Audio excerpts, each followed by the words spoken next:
Hello mate, so we are back. It's been 3 days and you know what that means, we're back with another Ascendancy Class design. Last up we had the Weaver, which was our Arcane Archer archetype, so we were hitting up decks there, and before that we had 2 Marauder classes, so we covered Strength for a bit. So I wanted to move over to Intelligence for a second and take a look at what we can do with the Witch Ascendancies. As you've seen in the thumbnail, we're looking at the Warlock today, and before this we'd created the Defiler, and the Defiler was chaos, damage, poison, unholy might, using a lot of zombies, fear mechanics, which was the first time I've ever seen that discussed in PoE, and we also had a madness mechanic as well, allowing enemies to start attacking each other.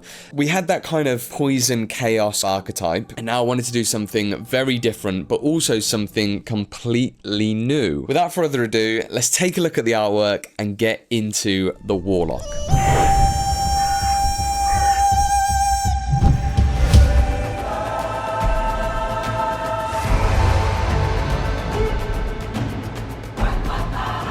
Alright, so we are here on the presentation screen. This is everything, but first what we're going to do is get into the mood, get into the theme with a little bit of lore that we've written up. Some are fated to walk the path of righteousness, though by the same merit there are those drawn to the dark. Nightmare is a warlock's destiny. Embrace it and discover knowledge most dare not imagine, let alone wield.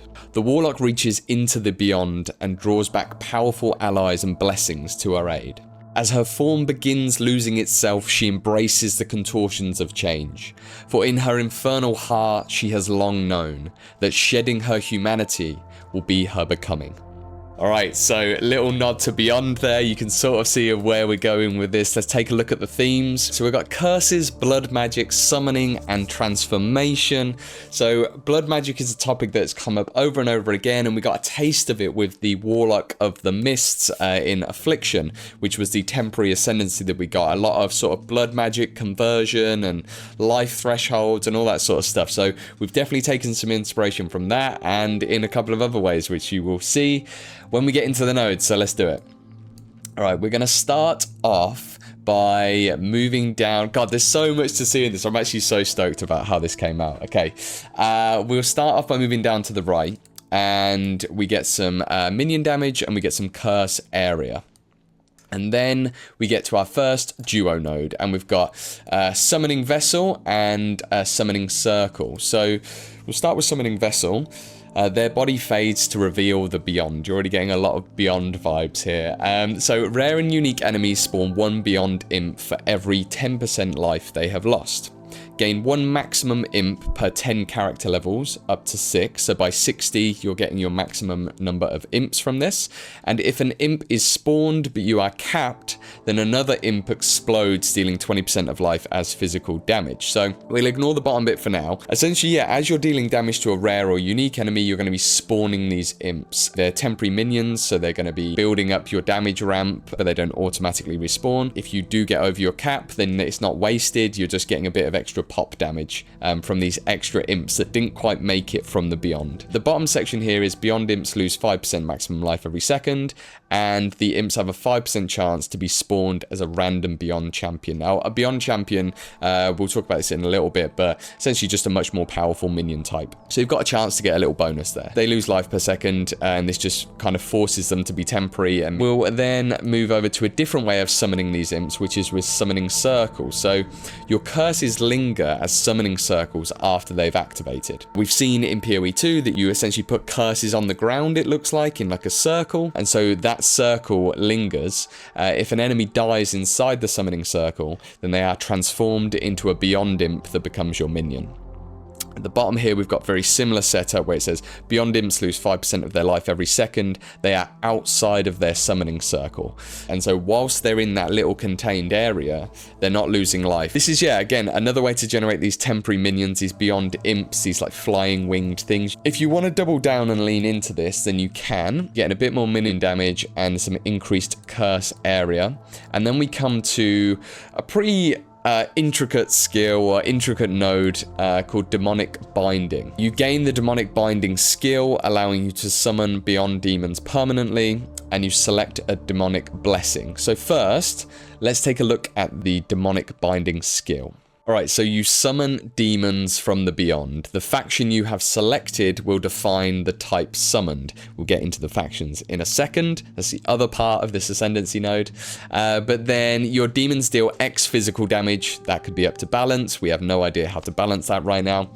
But 3 Beyond demons merge to form a Beyond champion, and 3 Beyond champions merge to form a Beyond demigod. What does this mean? So essentially, each of these costs 15 spirit. That could go up or down, but the idea being you need 45 spirit to summon a Beyond champion. So you'd summon 3 Beyond demons, that would become a champion. You then need 135 to summon a Beyond demigod, which is essentially a really powerful single minion. What I really like about this idea is, like, you can alter this how you want. So if you want, you can summon the exact number that you need to get a really powerful single minion, or you can get a huge number of smaller minions, and you can actually toggle this. What I've put as a note on the bottom here is merging can be toggled in the spirit allocation UI that is rumored, that we have kind of seen a glimpse of with the Witch Showcase. So let's talk about the faction and what that means if we go back to the Ascendancy tree. All right, so this is where select a demonic blessing comes in. And you have 3 options. So for those of you that don't know, in PoE 1, there are 3 Beyond bosses, Katash, Gore, and Baidat. And they all come from a different faction of demons. There is demonic, pale, and oh god, I should know this. Oh, flesh. Sorry, flesh is Gore's. And yeah, they all have different qualities and things. And so the thing I like about kind of when I was thinking about this is it might actually be easier to implement than you think, because the art assets for the most recent Beyond demons are quite up to date. You could just steal all of the different Beyond demons and kind of tier them and use them for this application. You've got Katash's Blessing. The Shepherd's Flock is eternal. Your demons are formed from the faction of the Scorned. I've changed it from demonic faction to Scorned because demonic demons just felt like doubling up too much. Your minions' fire damage can freeze, and your minions' physical damage is converted to fire. So this is affecting type of damage your minions do, and also allowing special effects like freeze from fire damage, for example. Baidat's Blessing. The Archangel of Death beckons you. Your demons are formed of the faction of the Pale, and your minions' lightning damage can ignite. Your minions' physical damage is converted to lightning damage. And then you've got Gore's Blessing, Feed the Nightmare, and Become One. Your demons are formed from the faction of the Flesh. They deal cold damage, their physical is converted to cold, and their cold damage can shock. Importantly, this does not affect you, it's just your minions. Also importantly, obviously, these are permanent minions. So you've got some temporary minions situationally, and then you're getting permanent minions that you get to customize a little bit. Let's keep on the Beyond stuff for now, and we'll move over the other side of the tree, and you'll see it's kind of mirrored a little bit. Pick up spell damage and some curse effect, and then we get to blasphemous words and accursed words. So blasphemous words, you gain the blasphemy meta skill. Blasphemy basically allows your curses to become auras around you, and curses supported by blasphemy have 40% reduced spirit cost. You also get +1 to maximum curse limit, so really big curse buffs all around, more curses as auras. We've then got accursed words, which similar but different. So your curses can only affect rare and unique enemies. Your curses never expire and can affect hexproof enemies. You also get 40% increased curse effect. So your curse circles are only going to affect rare or unique enemies, but you're getting much stronger curses, and they can go through any hexproofing that an enemy might have. You're also getting the +1 curse limit. Then you come up, you get some max life and curse effect. And then we get to Dark Crucible. Gain the twisted favor of the Lords Beyond. Killing cursed enemies grants twice as many Vaal Souls. So this is just a huge buff for Vaal Souls in general. Obviously it's a second tier node, so it's a bit of an investment, but if you're really focusing on Vaal skills and you are cursing people, then you're getting twice as many Vaal Souls. Very good. So gaining Vaal Souls will fill this Crucible, and let's say the Crucible has 100 Vaal Soul cost, right? It can fill up to 100 Vaal Souls, like an expensive Vaal skill gem.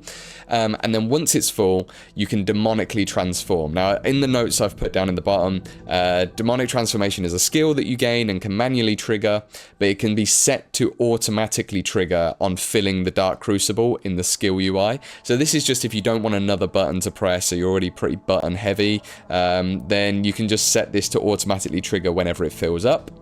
And then we get a transformation. So we've filled this crucible. It's a bit of a throwback to Last to Die and how you get this blood crucible that fills up and then allows you to enter the beyond. We have 3 forms, all based on the different factions and the gods. So you've got Form of the Scorned. These are quite intricate, but I've tried to make them fairly simple and quite generic as well, in that like they could be used with many different builds. Each one of these transformations offers you a unique skill when you're transformed. Katash's Gaze is essentially a channel that sucks enemies towards the channeling point and deals damage over time. So you've got all your minions going and you can kind of like control an area by channeling on that area and sucking enemies towards it. You and your minions gain 50% of damage taken as mana before life. Spells cost 60% less, and you have 50% increased curse effect. So this is if you really wanted to move into like spell casting, mana, very like magey kind of transformation. You also get the 4 like quadrupedal legs that Katash has, and it allows you to move at full speed whilst casting. So you're no longer getting a penalty for moving and casting at the same time, which I think is mechanically pretty cool.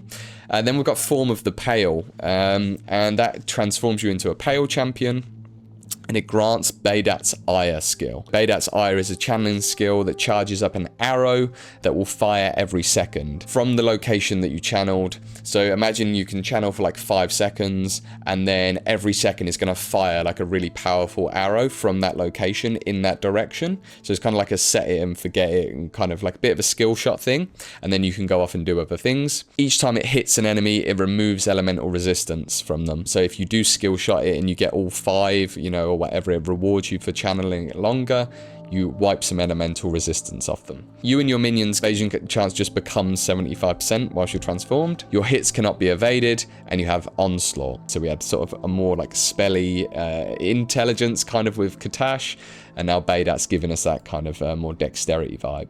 And then we've got Form of the Flesh. So you turn into a ravenous champion. It grants Gore's Feast skill. So Gore's Feast is a channeling skill that summons like postulate demons from the ground that explode on half channel. They explode for maximum damage if you full channel it. So if you imagine the channel length was like 8 seconds, if you really wanted to like maximize the summoning of these postules for a big explosion.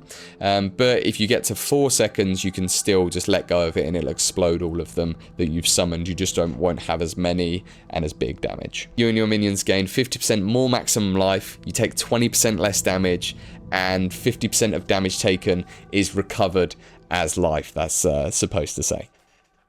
So yes, the sort of unique quality as well that you gain from being in this form is that your dodge roll becomes a burrow. So during your dodge roll, you basically like, instead of dodge rolling, you go underground and then pop up at a location. And when you pop up, you knock enemies back. And during the burrow, you can actually avoid area damage as well. Oh, the other thing that I missed, your dodge roll becomes a lightning warp when you're a Pale champion. You basically get like teleport and some lightning damage on landing. These are like, were kind of quite wild to put together. Quite a lot of work would go into making these, but I think it would be worth it. And then some of the blood magic stuff. So we've got increased max life and increased spell damage. And then we've got Crimson Power. So this was one that I brought back kind of from the Warlock of the Mists and just changed it a bit. So it removes all your energy shield. You gain maximum life instead of maximum energy shield from your armor items. Increases to maximum energy shield applied to life at 50% rate. And then your skills gain a life cost equal to their mana cost. So this is a little bit of a drawback, but you're getting a huge amount of opportunity to stack life here. But now your skills are costing life as well as mana. Now, if you want to, you can double down into this and you can pick up, again, more max life and spell damage, and you can go into the price of power. So this removes all mana. Life cost of your skills is tripled, so 2 pretty big drawbacks there straight away. But you gain 10% of maximum life as added physical spell damage. This number might need to be higher, might need to be lower, but basically you're getting a load of flat added physical spell damage. And also, intelligence grants the same amount of life as strength. So if you're stacking a load of intelligence, you're using intelligence for other gear and spells and stuff like this, you're also going to be getting just a boatload of life from that.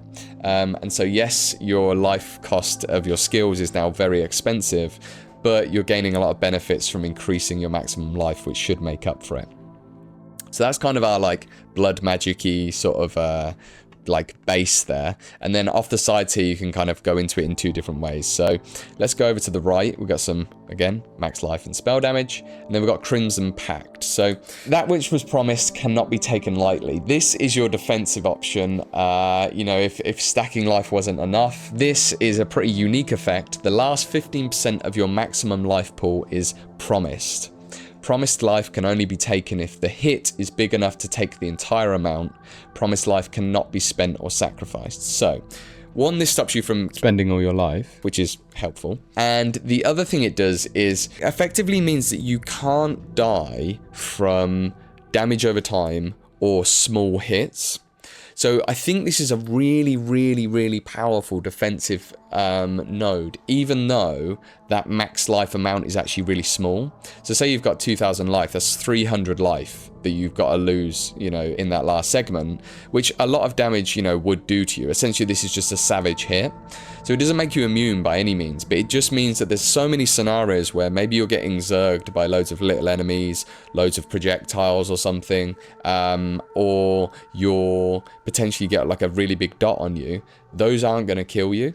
So I think this would, like, for a hardcore build, I think this would just be such an amazing defensive layer that would, like, no doubt save you multiple times. And then you could potentially build around it. So I thought this was like a weird, almost ward-like mechanic, but it's not ward. That, yeah, I just thought was really interesting, and hopefully you agree. Very powerful. That number might actually have to be 10%. Or if it's not enough, maybe 20%. But yeah. Fun. Now let's move over to the left. Other sort of blood magic-y stuff. We've got Sanguine Cure and Sanguine Curse. So the Sanguine Cure, you cannot be affected by corrupted blood.